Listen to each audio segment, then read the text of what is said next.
ምናልባት አሁን ካነሱልኝ ሐሳብ ተነስቼ ኢትዮጵያ ውስጥ ጦርነት ይከሰታል ብሎ የሰጉ መሰለኝ ወይም የእርስ በርስ ጦርነት አሁን ካለው የከፋ በርግጥ በሐሳብም ጦርነት ውስጥ ነን የሚሉ ሰዎች ስላሉ ማለት ነው ይኖራል ብለው ያስባሉ እንዴ በጣም እንጂ የት አካባቢና በምክንያት ብለው ያስባሉ ለምሳሌ ከትግራይ ጋር ያለው ሲቹዌሽን አንተ የትግራይ ተወላጅ ብትሆን ዛሬ ያለው የሚያስተዳድር ፓርቲ ሌት ተቀን ስለ ጦርነት ነው የሚያወራው ባላንጣ የምትለው ኃይል በየቀኑ ስለ ጦርነት ነው የሚያወራው እኔ ሰሞኑን ዶክተር ደብረጽዮን ኢንተርቪው አድርጋቸዋለሁ አብረን መኖር ነው የምፈልገው ጦርነት አልፈልግም ብለውኛል ያው የነገሩኝ ነው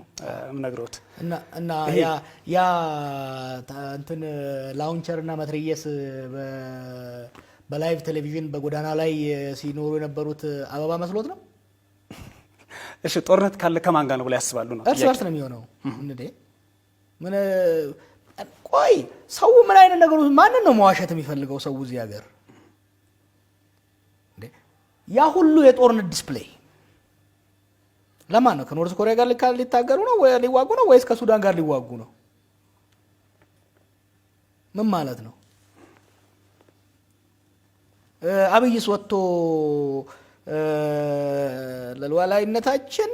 ኢትዮጵያን አንድነት ለማድረግ እንደረምሳለን ሲል ማንን ነው መቀሌን ነው እያለ ያለው እኮ ለምን ነው ሰው የሚሸነጋገለው ህፃን እኮ አይደለንም we are talking about our people about our country እንዴ እና ዝም ብለን አሃው በቃ አይ እዛ ጋር ባዙቃ ይዞ እዛ ጋር መትረየስ ጭኖ እዛ ጋር ሚሳኤል ያስመሰለ እንደ ኪም ጆንግ ኦን ሲሮዝ ሂዞር ለጦርነት አይደለም እየተዘጋጀ ያለው ለኔ ሰርግ ነው እየተዘጋጀ ያለው ታዲያ እንዴ በጣም ፍራጃይል የሆነ ሀገር ውስጥ ነው ያለነው ይሄ ፍራጃይል የሆነ ሀገር ውስጥ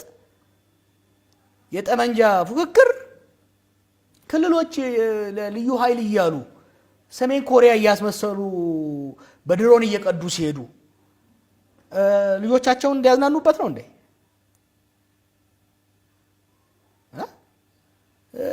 ስለዚህ ይሄ ውሸት ለምን አይቆምም we care about our country ምናልባት ዓለም አቀፍ ተቋማትም እንደሚሉት አንዳንድ የዓለም ፖለቲከኞችም እንደሚሉት ከምርጫ ፊት ወይም ከምርጫ በኋላ ይሄ ነገር ሊከሰት ይችላል ግጭቱ ሊቀሰቀስ ይችላል የሚሉ አሉ እርሶ እይታ ምንድነው እንዴ በጣም ነው ሰጋው ለዚህ እንደ አንድ ፖለቲከኛ ምንድነው የሚያደርጉት ዝግጅት አንደኛ ይሄ አምባገነናዊ ስርዓት ለመገንባት የሚደረገው ሽርጉ ዲጎም አይሰራም እዚህ ሀገር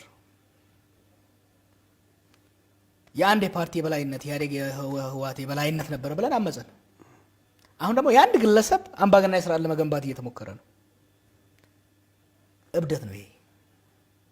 ይሄ ቅዠት ነው ዴንጀረስ ቅዠት ነው እዚህ ሀገር ተቻችለንም ተመካክረንም ትንሽ ለፈስፈስ ያለ ዲሞክራሲ ራሱ መስርተን በሰላም ከቀጠለን እድለኞች ነን አምባገነናዊ ስርዓት ለመገንባት እየሮጥን እንደ ትላንትናው ዶሚናንት ፓርቲ ወይም ደግሞ አውራ ፓርቲ ስርዓት እንገነባለን ብለን የኔ ሐሳብ በሁሉም ቦታ ላይ እስከ ቀበሌ ወርዶ የኔ ሐሳብ ብቻ ስራ ላይ መዋል አለበት እያል እየተዘጋጀን ከጎን ደግሞ አይ እንደ ትላንትናው ልሙጥ ሊያረጉን ነውና ስለዚህ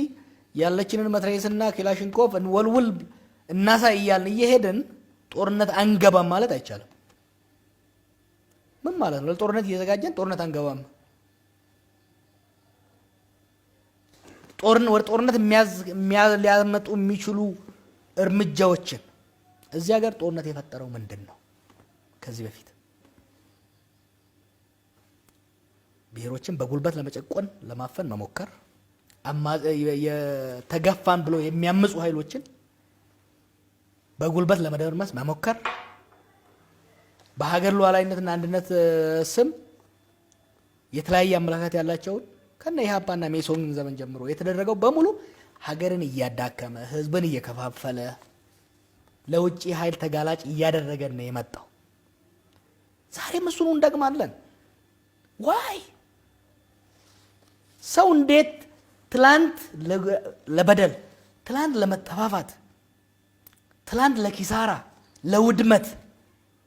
ያደረገንን አካሄድ እንደገና መልሶ ለምን ይደግማል